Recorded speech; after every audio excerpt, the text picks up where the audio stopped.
Welcome to the Fit Strong Women Over 50 podcast, episode number 164.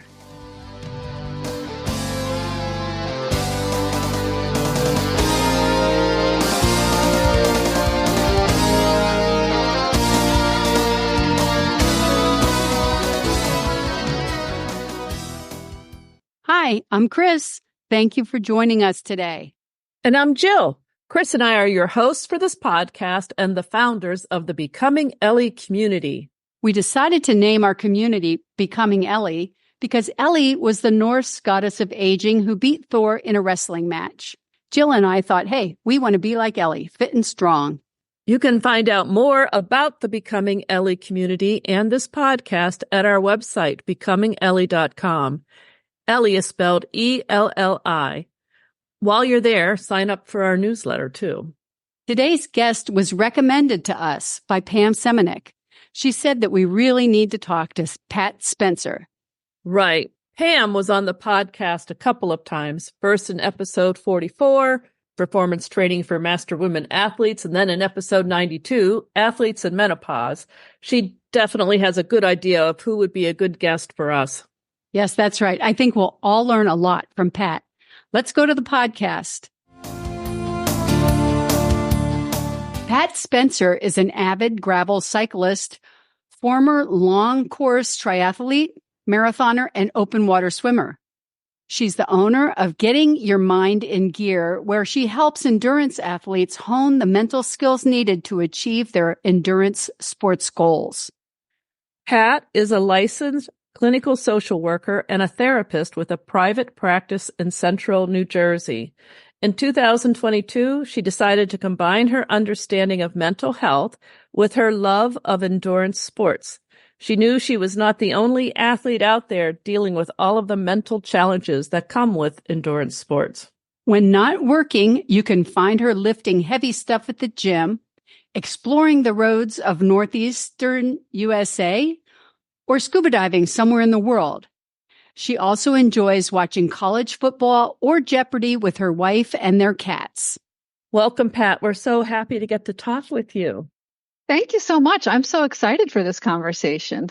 So you told us that you started doing endurance events when you were 35 in 2007, and then went on to do Ironmans, marathons, lots of other races. And then in 2016, things changed for you. Can you tell us, sort of give us your background and how all that led to what you do today? Yeah. So like I said, when I was 35, I did my first triathlon, and it was something I'd always wanted to do. Growing up, I was a swimmer from, literally as early as I can remember, and swam competitively through high school. And then as an adult, I was like, I want to do something. And I'd always wanted to do a triathlon, but never even knew where to start. And then one day a coworker was like, hey, I'm going to be doing this tri. Do you want to do it with me? I said, sure. Unfortunately, that tri was already sold out, but I'd been training, so I found a different triathlon. I came in dead last, but I loved it. I loved every single second of it out there. It was challenging. It was hard, but it was also doable. I was in a community of people. It was just something I fell in love with after the very first swim stroke, right? So like a lot of triathletes, I say, I'm never going to do an Ironman. Well, I did. I did several. I finished 3. I started 4. And so from 2007 to 2016, I did triathlons every summer, multiple triathlons, number of sprints, a few Olympics, a few halves. And then in 2015 and 2016, I was training. And like a lot of triathletes and a lot of athletes, and quite honestly, a lot of women, but specifically triathletes, were told if you lose a pound, you'll be faster. Oh. Think about how much faster you'll be going uphill if you're just 1 pound less. And I lost a pound, I went faster. I was like, let's lose 2 pounds. Let's lose 3. If one is good, more is better. Exactly. So this turned into a bit of not an eating disorder. I am a mental health professional. I know the difference between like an eating disorder and disordered eating. And this certainly was more towards disordered eating that I was having, where I was very focused on what I was putting into my body. And at the same time, still training at a high level, a lot of hours, doing, a swim workout in the morning and a bike workout in the afternoon, like just about every day, having 2 workouts a day, plus like most of us working, so I work out in the morning, go to work all day, work out in the evening. And I, again, thought kind of more is better. I wasn't one who thought, okay, my coach says do a 3-mile run at zone 2, so an easy run. I was like, let me go out and push myself really hard. And so every workout was a hard workout. So you put every workout a hard workout, plus life stress of work and everything, plus, not fueling correctly equals damaging your body. And I think most of us can damage our body for a short period of time. But I was training for my 4th Ironman in 5 years. Never really any downtime. My body just was like, you can't do this anymore. And in 2016 is when I really started noticing things going wrong. I wouldn't be able to sleep at night. I would be dead tired, but not able to sleep. I would go for a run. And one day I remember I had a 6-mile run and I ran about half a mile and was like, this just isn't feeling good. I'm like, all right, so let me walk a little bit. And of course, never thinking let me turn back to home until I'm literally at the halfway point when I'm at mile 3 of this mostly walk, some run, and feeling like crap. At some point contacted my doctor, who thankfully, my doctor was great. He took it seriously. I call him up and say, hey, I went for a 6-mile run and I was tired. So, some doctors would be like, yeah, you're supposed to be. It's a 6-mile run. But he knows me and he's, he's been my doctor for like 20 years or so. So did blood work, came back with like high protein in my urine, did some more blood work. He's like, look, I'm going to send you to a nephrologist. I go to the nephrologist. The nephrologist is like, hey, I don't think there's anything wrong with your kidneys. And then that blood work said, oh, you have high kappa lambda light chain serum or something, which is an indication of multiple myeloma. So the nephrologist sent me to a hematologist. Hematologist did blood work, said, yeah, those numbers are high, but they're coming down and we see nothing else. So no other indicators of anything significantly wrong. So I'm going to send you to a rheumatologist. Oh, jeez. Right. So the rheumatologist did a lot of blood work. Like literally in one sitting, I had 27 vials of blood taken, which was an awful lot. Yeah. And again, the rheumatologist is like, listen, you have some numbers that are slightly wrong, but nothing wrong enough to say we should do anything about it. She's like, but if you want, there's this chemotherapy drug I can put you on and we'll see what happens. Oh my. Yeah. And I was like, no, thank you. Whoa. I don't need a chemotherapy drug. I don't have cancer. If she'd said this is definitely what it is and here's how we treat it, totally different story. Right. But I'm not sure this is what we might want to do. No, thank you. Thankfully, every doctor took it seriously. Nobody wrote it off as like, female hysteria, basically. Right. Yeah. Which does happen to people. It does. And that's why I'm pointing out every doctor I had took it seriously. Also, every doctor I had said, exercise is good. Keep doing what you're doing. And every doctor, I told him I'm training for an Ironman and I work out 20 to 30 hours a week, or more. Now that seems a bit excessive, right? Yeah. So I went up and I started Ironman Mont Tremblant, but I didn't finish. I ended up on the bike ride just not doing well at all and got myself back to transition and quit. And that was the last Ironman I've ever done. And from that, I ended up not doing triathlon again for a few years. I was kind of left with this, what on earth did I do wrong? Because like a lot of us, obviously I'm going to blame myself. What did I do wrong? And there were actually things I did wrong. I trained too hard. I didn't eat enough. But I also didn't have the guidance to tell me what to do. I had the community, the triathlon community saying, hey, listen, watch what you eat, lose a little bit of weight, push yourself harder, no easy days. So I was, kind of despondent for a while. Thankfully, one day I was literally sitting at my desk at work and I just kind of Googled basically my symptoms and triathlon. And I found the name of Dr. Sean Arndt. He is a PhD at the time out of Rutgers. And there was an article in Outside Magazine about overtraining that he was quoted in. And so I'm like, he's at Rutgers. I'm at Rutgers. Let me email him.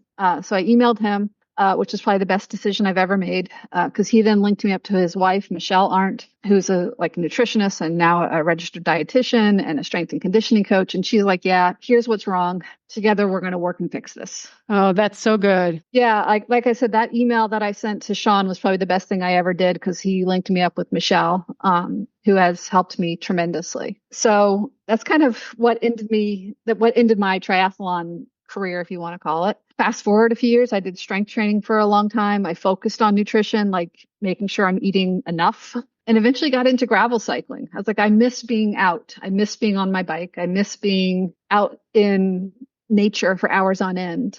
Bought a gravel bike, fell in love with it, and now I do gravel races around the country. Oh, wow. Wow, that's something. So you're a mental skills coach, is that right? For endurance athletes. Yeah. So what do you actually do? I mean, why?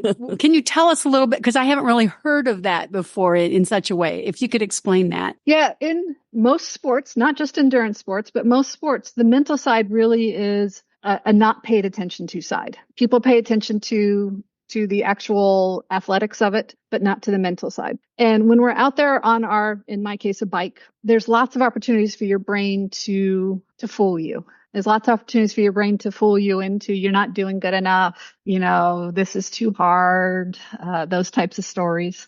And so as a mental skills coach, what I really do is kind of look at what is it that somebody wants to do and what are the mental obstacles that are in the way. So as a mental skills coach, I'm not treating depression, for example, that I'm doing as a therapist, but not as a mental skills coach. But as a mental skills coach, I'm really looking at, okay, when you're out there, again, on the bike, just, can be swim, can be run, where do your thoughts go? And then how does that impact your performance? And now let's take it back a few steps and say, where do you want to go? Like, what do you want your bike ride to look like? What do you want the swim to look like? How do you want to feel? And looking through, how do we build the skills that are needed? Like just some of the basic skills would be like self-talk. How many times do I hear people on the bike saying, oh, this sucks. I'm not good at this. This is too hard, which I think most of us have thought at some point. Oh, yeah. I mean, I just did a bike race like 2 days ago or last weekend, and it took me like 6 hours. So believe me, there's plenty of times where my brain's going, this is too hard. But the point is to catch it and go, this is not too hard. It's like, how do we reframe that? So how do we take those dark thoughts and still acknowledge them? Acknowledge the feelings, acknowledge maybe the fear that's underneath it, but then find a way forward. So instead of this is too hard, just saying this is hard and I've trained for it. This is hard and I can do this. So self-talk would be one of the skills. Visualization, which is oh so important, could be one of the other skills. Right now, I'm totally just blanking. Totally have like a menopause brain fog moment. Tell me, how do you know if it's really too hard, like you've really done too much, or you just are in a mental state? How can you tell the difference between physical and mental problem? Yeah.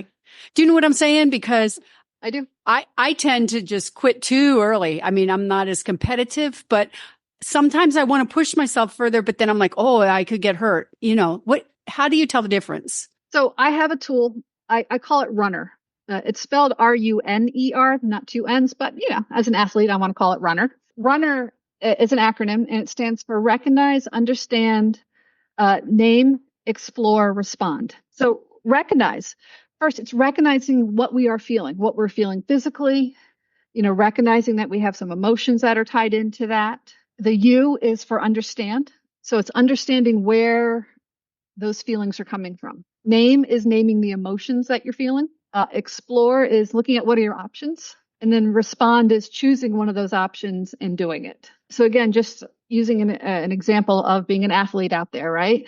So recognizing, what? My legs hurt. I've been out here for 3 hours. Recognizing I feel the sun beating on me. I'm a little bit warm. Recognizing I feel my heart racing, and I'm not sure if it's racing because I'm working hard or is it racing because my anxiety is starting to kick up just a little bit. So that would be the recognizing what we are feeling in those moments. So looking at tangible things. On my bike computer, I look at my heart rate, and I use that a lot to make decisions. So it's understanding. Yeah, I'm doing a race. It's hot out. My heart rate is going to be faster. I am working hard. I have trained for this. So again, understanding the situation that we're in and then naming the emotional feeling. I'm feeling anxious because I'm afraid I'm not going to finish. I'm afraid, for me, what comes up for me is a lot of times I'm afraid I'm going to get sick again. And so that's naming and then exploring, looking, what are the options? I can slow down. I can stop. I can quit. I can keep going, basically. But the other options are I can slow down and have some water. I can, maybe have a snack. I haven't eaten as much as I should have on this race. And then responding is in choosing one of those actions or a combination of the actions. I'm going to have a drink and a snack and slow down. And in 5 minutes, I'm going to reevaluate. So it's interesting because the mental health part of it, or the mental part, is closely tied to the physical part. The solution may be I'm feeling anxious, or the problem might be emotion you name is anxiety, and the solution may be eat something. That's kind of interesting. It's not just like talk better to be nicer to yourself. Right. Well, I always encourage people to look at, because our body and our mind are intertwined. We cannot separate our brain from our body. We're not a science fiction movie at this point. And our body and our mind are greatly impacted by what we put into it. And there's like some fascinating research about hydration, for example. I forget all of the specifics, but the gist of it was the researchers looked at a group of people, or two groups of people. One that they considered high hydrators, so people that drank more than 1.5 liters of water a day, and low hydrators, so people that drank under that amount. And they looked at their baseline of anxiety and depression. And what they found was the low hydrators tended to be more anxious, more stressed, more depressed, where the high hydrators were less anxious, less stressed, less depressed. In the research, they then asked the two groups to intentionally switch. So the high hydrators would low hydrate for a period of time, and the low hydrators would high hydrate. And what they found was that those low hydrators who are now hydrating well, the depression decreased, the anxiety decreased, the stress responses decreased. And in the ones that were high hydrating, but then low hydrating, we saw the opposite. So it really is important of what we put into our body. Wow. Yeah, no, it really, like when I read that study, it blew me away. So now I tell people either in my private practice or on the bike, I'm like, if you start feeling something, take a drink of water. So let's just get something into you. But we also know how blood sugar is mood and how blood sugar impacts our mental and cognitive functioning. So, it's making sure that you kind of have a constant flow of food coming into you when you're out there, working hard on the bike or on the swim. Because we've also heard of getting hangry. I don't know about the two of you, but my wife knows that if we're traveling somewhere, somebody had better have a snack bar, because I'm going to need something to eat at some point. Otherwise, I turn, well, quite honestly, mean. I don't mean to, and I try not to be. So they really are intertwined. Yeah, definitely. It really makes a lot of sense. And, I'm thinking about some of the things you said, and I'm wondering, how would we decide that we need a mental skills coach? What would be the signs or indicators that we would need a mental health or mental skills coach? Yeah, I think it's if somebody is kind of repeatedly in a dark place when, and you can define dark place however you want to. Oftentimes it's when someone's like, their thoughts all of a sudden go, I can't do this. This is horrible. I suck. I'm horrible. If that happens repeatedly, it might be worthwhile to look at. I also look at, and I hear a lot from folks that are not doing their workouts, where they'll have something planned. Their coach will have something planned for them, or they'll have something planned. And repeatedly, now we all skip a workout here and there. We all have days where we're like, I just don't feel it. But if this is happening on a repeatedly, then it might be time to look at what is the mental obstacle that's keeping you from getting out the door. I see this a lot in like Facebook groups where people will say things like, my coach wants me to do this, but I just don't want to. Well, then it might be worthwhile to hire somebody like me and explore why? Like, what is that just don't want to? And that's fine. If you don't want to, do you really want to do the sport? Or even there are plenty of people who do want to. My coach has told me to do this. I want to do it, but I still don't. Right. Yeah. Yeah. It's sort of like a mental block. Right. Like I want to. Right. Exactly. It's not that I'm going to secretly get somebody out the door, but we're going to explore what that mental block is. Maybe it's fear. Maybe it's, I don't want to go bike riding by myself. Maybe it's, I don't like the way I look in a bathing suit and I don't want to go to the pool. Maybe it's something a little bit deeper than that. But how do we identify it? Because really, the secret is identifying what that obstacle is. Because once we identify that obstacle, we can find a way around it or through it or over it or whatever. And it's funny how you can hide things from yourself. You would think you'd be able to know exactly what the problem is, but it's not always that obvious, is it? No, it's amazing. So do you ever work with someone who's doing triathlons and they're just having difficulties? Do you ever help someone work through that and say, maybe you don't actually want to be a triathlete, you want to be a bike rider instead? Yes. The way I do it is I help them identify that. I'm not going to say, hey, you don't want to be a triathlete, but it's like I will lay out like just like I use runner a lot in a lot of different ways, and I will go through like the explore the options. Well, what if you did quit triathlon? What would that look like? And with that, I have a whole different tool, the decision matrix, where we look at what are the pros and cons of both doing and not doing something. So it's kind of like a pro-con list on steroids. So what are the pros of doing triathlon? What are the cons of doing triathlon? What are the pros of not doing triathlon? What are the cons of not doing triathlon? And through that, the person might identify that, hey, it's not triathlon I want to do. Or it also could be it's something I want to do, but right now I have so many other life demands I can't do. Sure, that makes sense. There is the anxiety of overcommitting to things. Yes. Which as Americans, we are infamous for doing. Yes. Saying yes to everything. And then letting everyone down. Yeah. Right. Most of all, letting ourselves down, Can we go to like sort of the beginning of this process? And I assume you help people actually articulate their goals, their dreams, what it is they are hoping to accomplish. Yep. How do you do that? How do you help someone figure that out? Well, I always start off with why they reach out to me. Why reach out to me and why now? And that oftentimes will give us a good pathway to their goals. I reached out to you because I want to do an Ironman, but I just can't get myself to go for the bike rides or whatever. So then with that, it's going to be, okay, so what is it that would help you do that? What would be the one thing, if we could change this one thing today, that would get you out onto the bike, for example? With that, that's where we find the goal. So kind of what's that one thing that we could possibly change? And then through that, we're going to identify what, again, are the obstacles? What are the mental obstacles? What are the systems obstacles that are around you? Because when I'm doing all this, I'm in my head assessing what are they taking care of their body? Are they eating and drinking? I'm not a nutritionist. I'm not a registered dietitian, so I'm not going to give significant nutritional advice other than please eat and drink. But I'm also going to say, what's your sleep looking like? Because none of us can get up and out the door if our sleep is poor every single night. What is their daily movement looking like? Not just exercise, but, stretching, or how do you hold, where do you hold stress in your body? Where do you hold tension in your body? Most of us, it's like shoulders and neck and jaw. Then I'm going to look at mind. What are some of the beliefs? What are your beliefs about yourself? Do you believe you can do this? Do you believe you can do an Ironman? Do you believe you can do a 100-mile gravel race? And if they say, no, I truly don't believe it. Okay. Now I know what we're looking at. Okay. You don't believe it. Awesome. Why'd you sign up for it? And how do we build a bridge? Because I want you to do what you want to do. And I want you to believe in yourself. But so now how do we help you believe in yourself? Is it that you don't have the fitness? Is it that, I don't know, you're 55 and have never done a bike race before and you're afraid to show up for the first time? What's the story in that non-belief? And we work through that. So I can't give you a here's step one, here's step two, but it's basically looking at why'd you reach out? What do you want? What's your self-beliefs?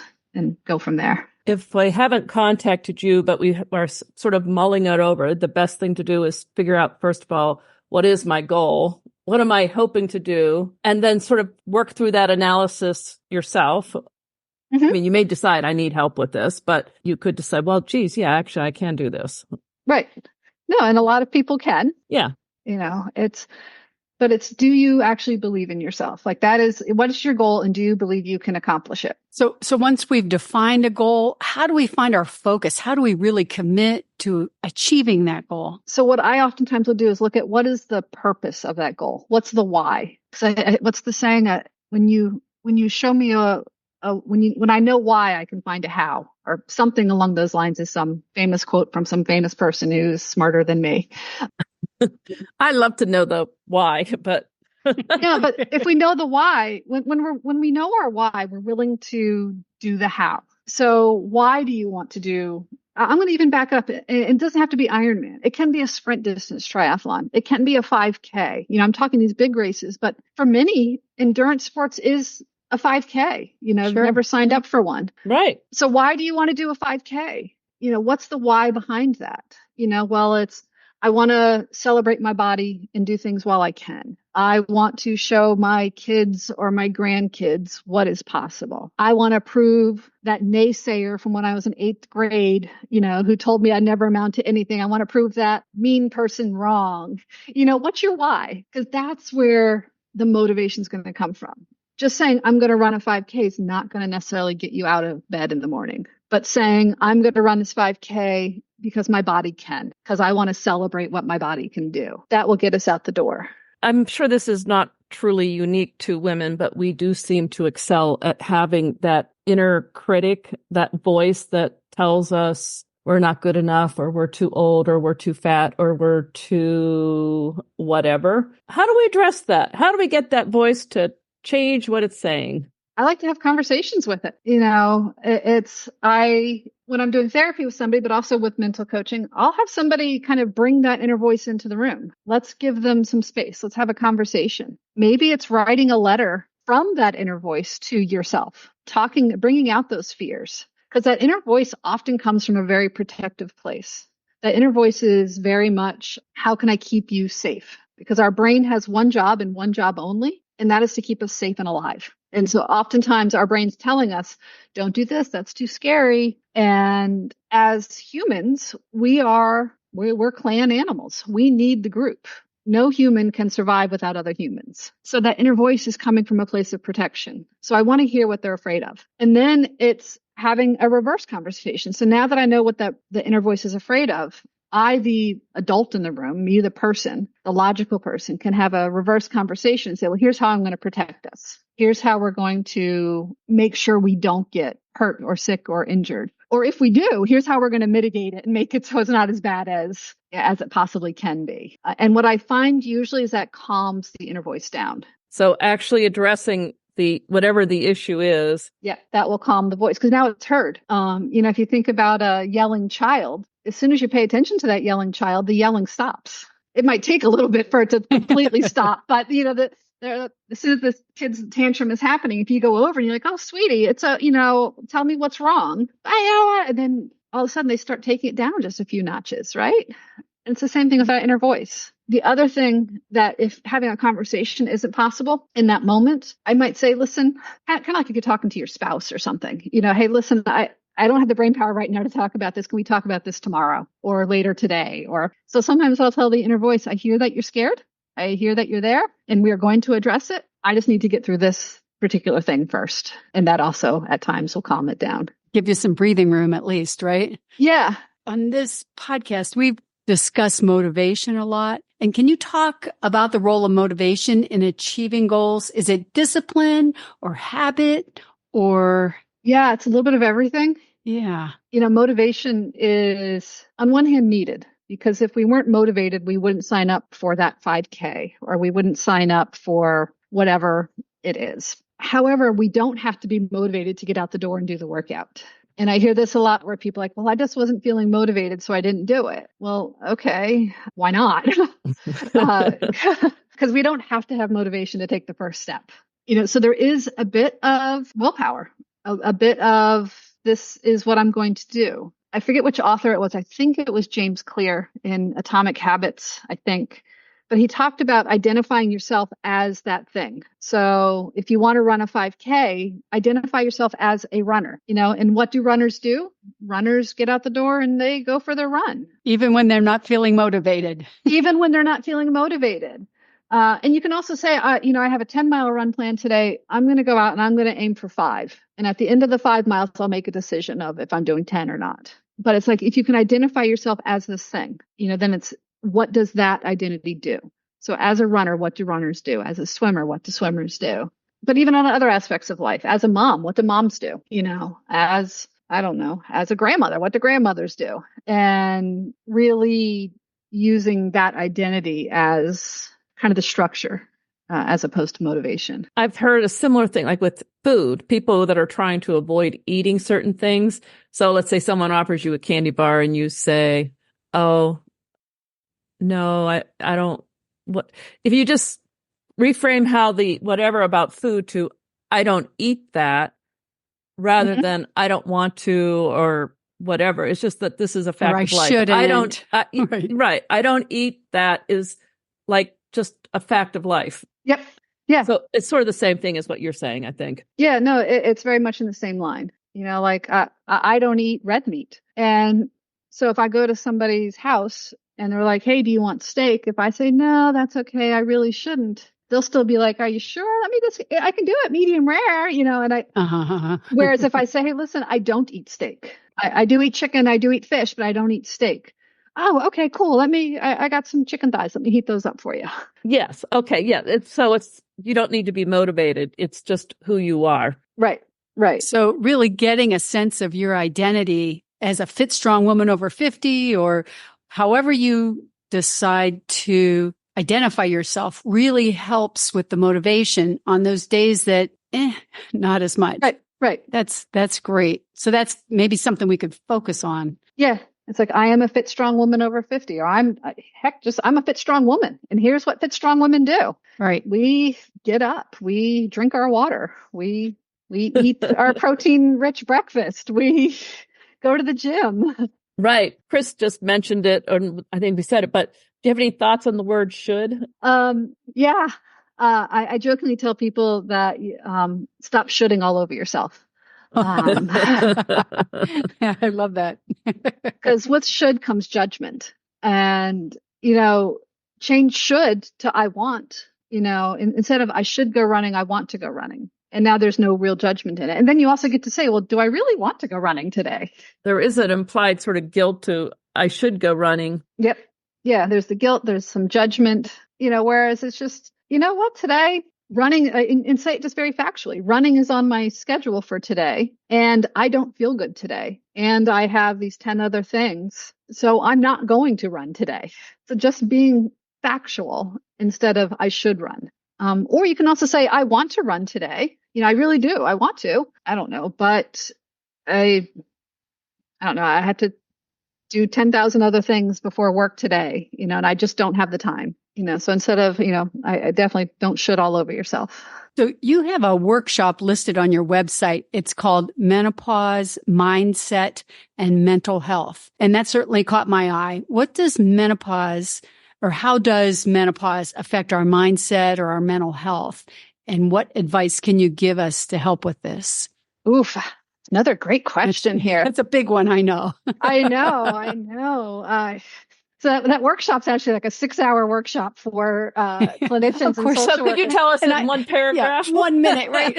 I will tell you in one paragraph that menopause impacts us greatly. The hormones shift, which have some impact on our actual brain structure, or not structure, I'm sorry, but our brain functioning, as well as our gut. And there's such a connection between the mind and the gut. But that even more than just the physical changes that occur, we have mental things that are going through. And quite honestly, a lot of grief, in menopause and perimenopause and menopause and then time after. It's all of a sudden we're having to cope with, my body has changed. It's like all of a sudden I have a bit more around my waist than I did, a few years ago. And all of a sudden it's, my arms are a bit flabbier than they used to be. Maybe it's I'm getting a few more wrinkles. All of that symbolizes that we're not as young as we once were. And our society rewards youth and beauty. So we have the grief that comes with all of a sudden our body is changing. What does that mean for our place in society? And to be blunt, menopause also kind of symbolizes we've turned a corner. We probably have more years behind us than we do ahead of us. And so there's this reality of all of a sudden I'm facing medical stuff I didn't have to face before, so all of that comes in. And so the mindset that I work with people on is, how do we celebrate what we do have? How do we celebrate what we did have? I want to celebrate that. I want to celebrate the person I was at 40. But I also want to celebrate the person I am in my 50s.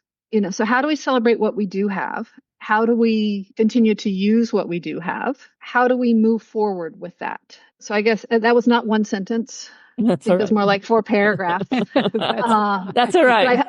I hope that kind of at least captures the essence of it. Right. That we do have all the medical and physical changes that are happening, but then we have essentially the stories that either we're told or we tell ourselves that are also, we also have to look at. When we're training for a race, an endurance, in any endurance sport, there's obviously a lot of physical practice, training. How important is it can we train mentally? How do we go about doing that? Well, we train mentally with some structure at times. And sometimes it's just simply building it into the actual physical training. So it's looking at, okay, so today I have hill repeats on my schedule, for example. So I'm going to do the hill repeats. I'm going to hit my power numbers and all those good things. And today I am going to focus on visualization. So today's mental skill is as I'm setting my bike up, I've driven to the park. I've taken my bike off the back of my car. I'm setting it up. At the same time, I'm going to think, okay, how am I going to pedal up that hill? It's probably a hill I've done 1,000 times. So let me visualize what that's going to look like. Let me visualize what happens at the steepest part of the hill. What is my cadence going to be? What is am I going to be in the saddle or out of the saddle? So it's practicing these skills. So in that case, it was visualization. Another time it might be self-talk. It might be, so today I'm going to go out and do whatever run. And as I'm running, I'm also going to pay attention to where my brain goes. I just want to see what thoughts come up naturally. You've talked several times about visualization. And can you just sort of tell us what that is and how that works? Yeah, so visualization is something where we kind of literally picture it in our mind. We picture whatever the specific situation is. And what some research has shown is that when we visualize and literally step by step, so, closing your eyes, taking a few deep breaths, and then picturing what does the finishing chute look like of the run? What do you picture that, when people are there yelling and screaming? Picturing what are you going to be wearing? So picturing your kit, picturing how it feels on you, imagining the air temperature. Because visualization is also called imagery, so like imagination. And it's really trying to get a detailed picture of what you're going through. And when your brain can rehearse something beforehand, it learns it. And the research is a little bit contradictory on this. Some say it learns it as well as doing it. Some say it learns it just slightly less as well, but either way, it's helpful. Once our brain has gone through it, it knows what to do. So if you're facing big hills, you envision that, you picture that in your mind beforehand. Yep. And that helps you get up the big hill. Yeah. You picture yourself doing it successfully. Yeah. You picture yourself doing it successfully. You picture, okay, I'm going to, when the hill starts to crest, I'm going to put a little bit more power in, and here's how it's going to feel in my legs, and here's what I'm going to do. Visualization usually works best if you've done something and then visualize it immediately afterwards. Oh, okay. Yeah. So you really want to try to ingrain it. And then you can visualize it ahead of time next time. So like what I actually suggest triathletes do, and this is a form of visualization, is, triathletes, you're coming out of the water, trying to find your bike, and then coming in off the bike and trying to find your rack, and then going out for a run. I will have triathletes walk the transition if they can. So walk from the side of the water, walk in through transition, in through swim in, walk to your rack, walk to your bike, and talk out loud to yourself at the same time that you're doing this. Okay, I'm going to run here. I'm going to turn in here. There's a blue balloon and a pink arch. And so when you practice it, your brain's learning it. So when it comes time to actually do it, it's already there. You're not having to actually pull it up into working memory as much. I could see where that would be very helpful, especially with the transitions.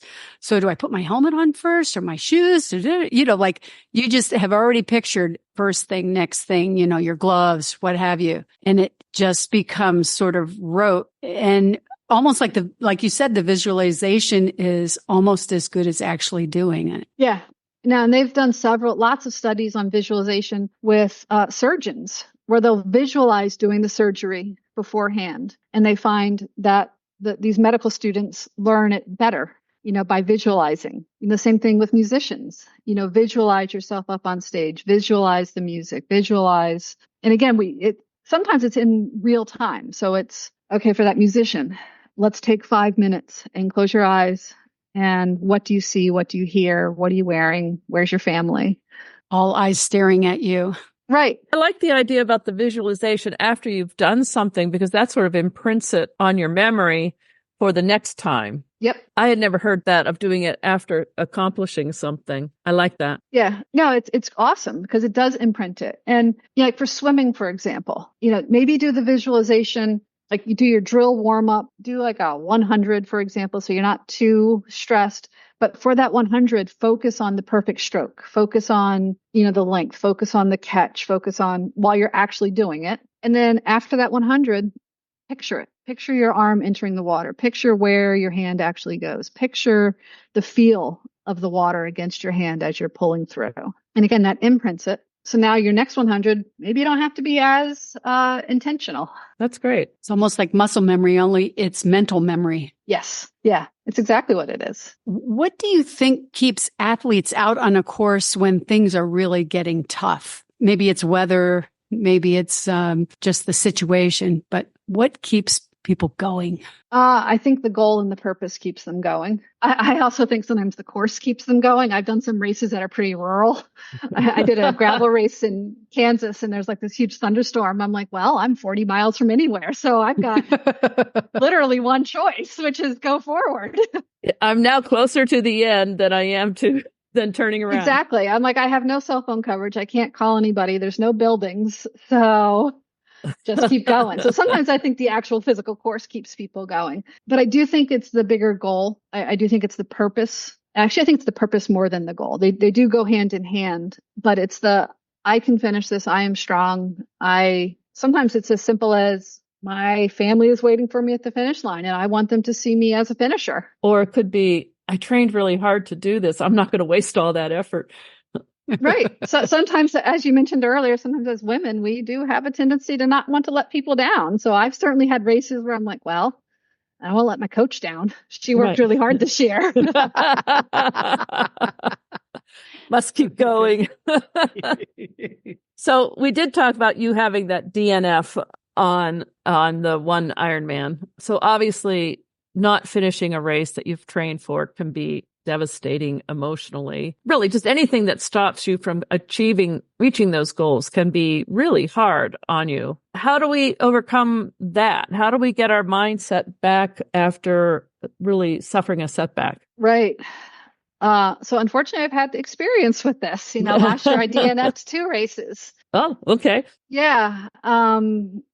They were not my finest moments. I'll be honest with that. But I think with DNFing or not accomplishing a goal, I think part of it is looking at first grieving, allowing ourselves this moment to be sad. When I didn't finish Mont Tremblant, there were so many valid reasons why I did not finish. Last year when I did not finish a bike race, again, very valid reasons why I didn't finish, but allowing myself to be sad in those moments. You can kind of hear a theme of allowing the emotions in and not fighting against them. But then it's also looking at taking kind of an honest look at why did I DNF? Oftentimes when we get that honest look, we actually find peace in our decision of DNFing, especially if it's a decision, not getting medically pulled off a course or something, and then it's also looking at what lessons do I take for next time? So like last year I DNF'd, there's a gravel race called Dirty Kitten in Virginia. It's one of my favorite races. And last year, the temperature was closing in on 100 degrees on race day. Oh, right. Oof is correct. I think I was doing the 60 miler last year and I got to mile 40 and it's a loop course. So you do 20 miles 3 times to get to the 60. And when I got to mile 40, I was dizzy. I had a horrible headache and my wife was there. And I said, I'm thinking about, I'm dizzy and I have a horrible headache. I don't know if I have another 20 miles. It's also, again, looking at the course, going, if I go out, I have to get back, So, through talking to her, I said, I'm going to give myself 5 minutes and then make a decision. So when I did that, I made the decision to stop the race because I was kind of not tiptoeing, but, barreling towards some type of heat stroke or something. I was sad that I DNF'd. I'd put work in, I'd trained, but I'm also content because I didn't want to get sick. I didn't want to get hurt. Yeah. And so then it's looking at, so it's looking at what was in my control. Well, hydration was in my control. But what wasn't in my control was the heat. So then taking that forward and saying, okay, so now what do I learn from it? And how do I apply that to future events? So fast forward to this year, I did Dirty Kitten again. Also 60 miles, also really hot. But I worked with my nutritionist on finding a better hydration plan. So yeah, I think that's how you handle the DNF. It's like you grieve it, you be sad, give an honest look at it, and you learn a lesson.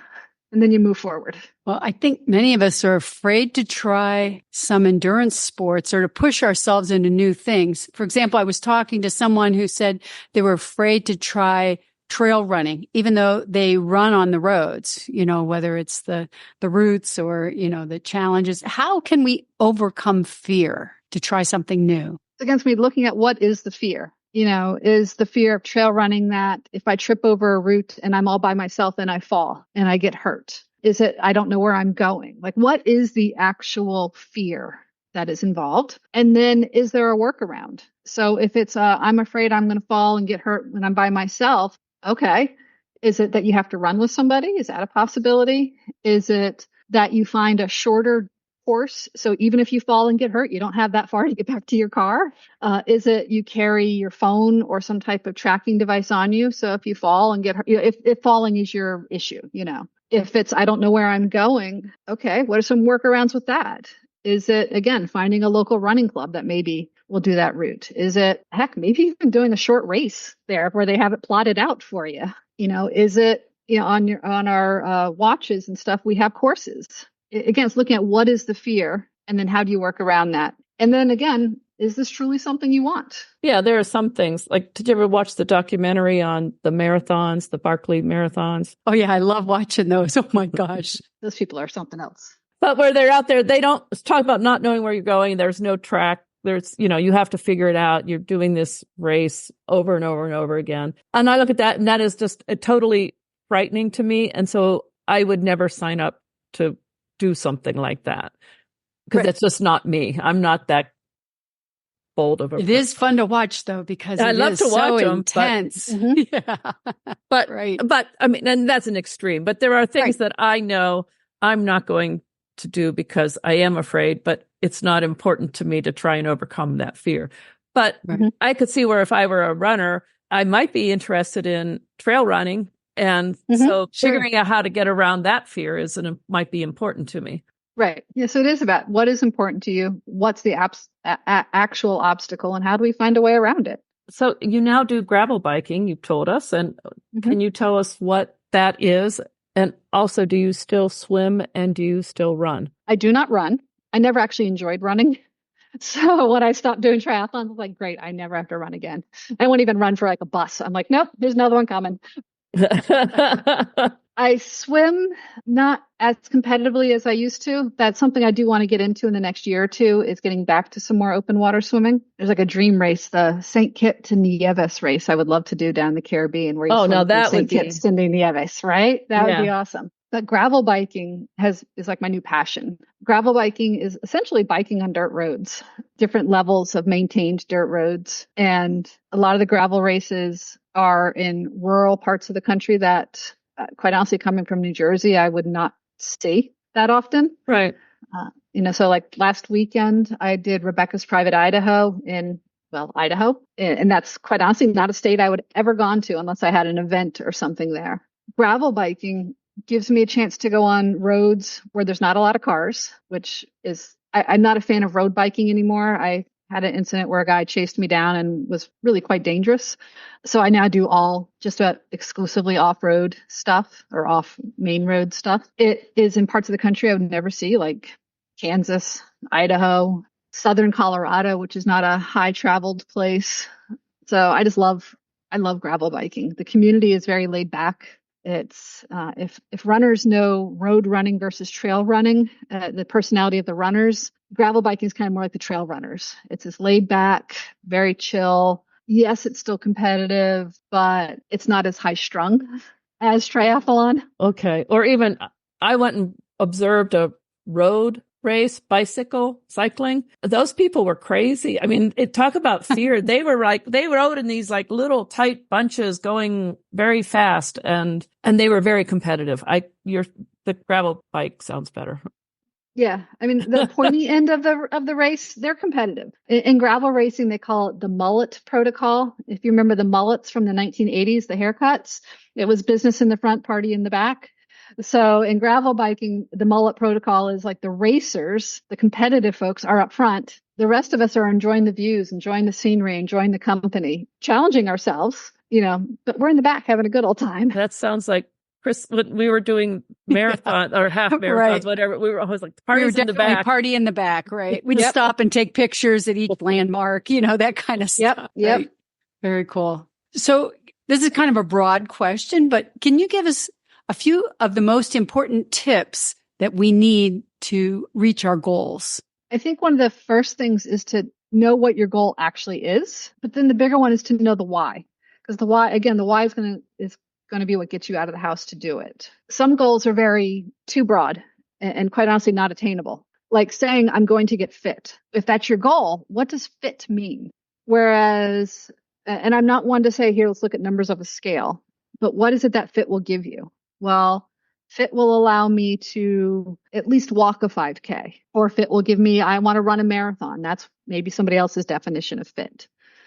So I try to help them narrow in on what is it they actually want to achieve, and then focusing on the why, and then looking at basically, do we have the skills, the tools, and the opportunity to do that goal? So I can tell you, I want to go, I don't know, base jumping. I want to jump off a bridge with a parachute on my back. Quite honestly, I don't. That scares the hell out of me. But do I have the skills to do it? Right now, no. I would need to get an awful lot of skills. Do I have the opportunity here in New Jersey? No. So I would need to find a place to do that. And then do I have like the parachute? Do I have the tools? The answer is no. And then finally, do I have the supports? I should have said. So the skills, tools, opportunity, and support. So when I'm working with somebody who's saying, well, I want to run a half marathon, what skills are needed for that? Well, I need to be able to run. Okay, cool. Are you able to run? Thankfully, most people can run at least a little distance.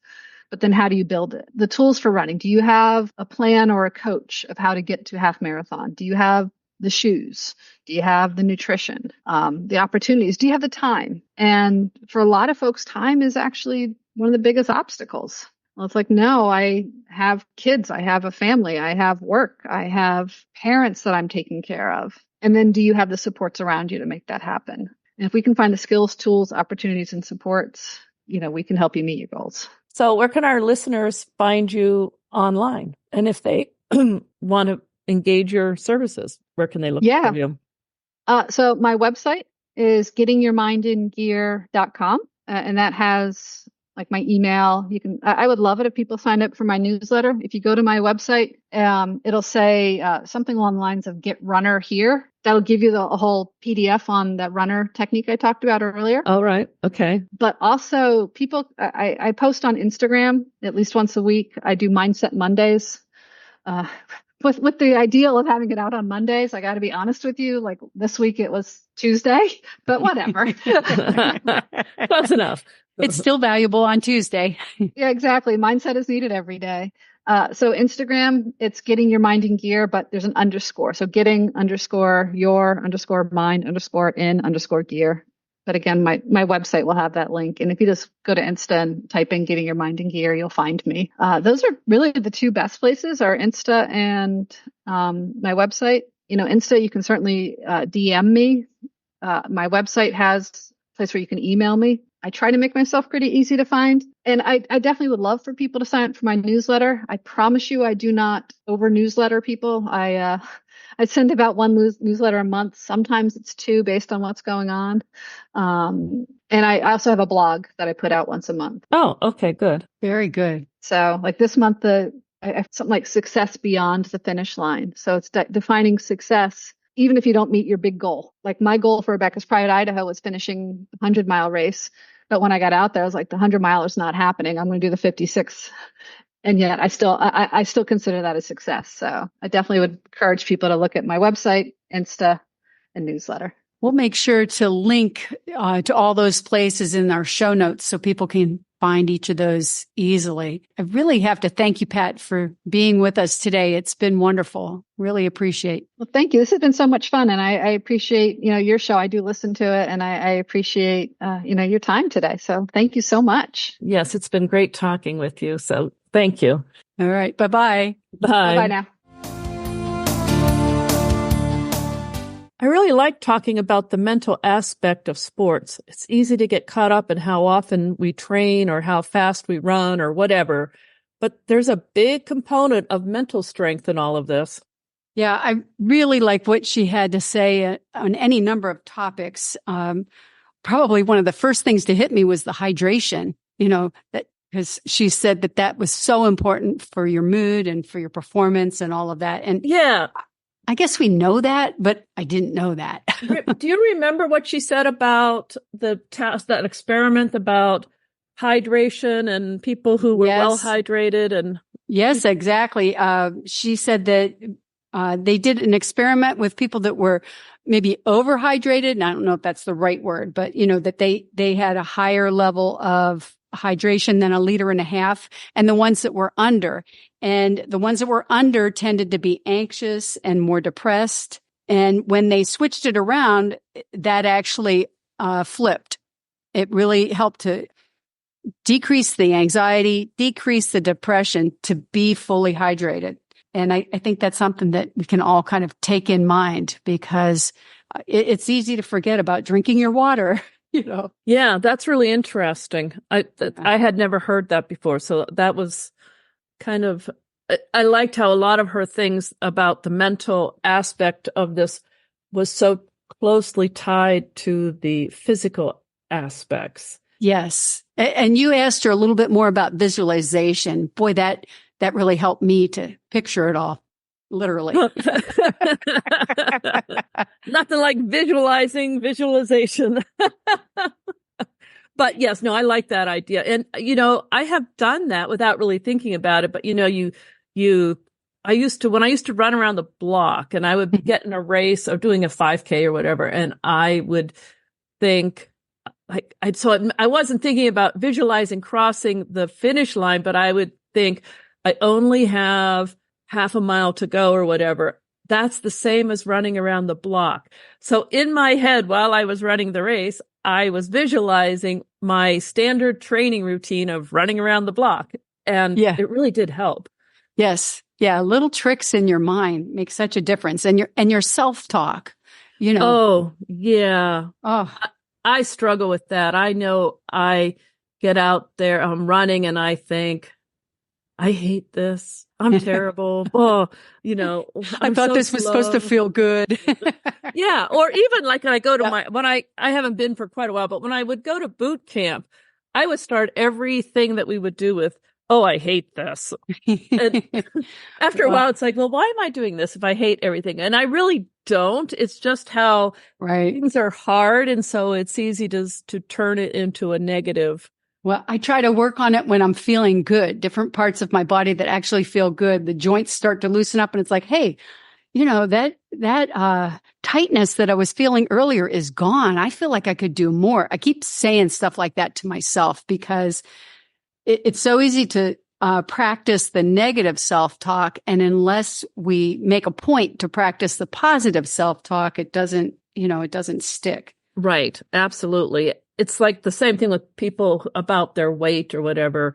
We would never say to our friends the things we say to ourselves.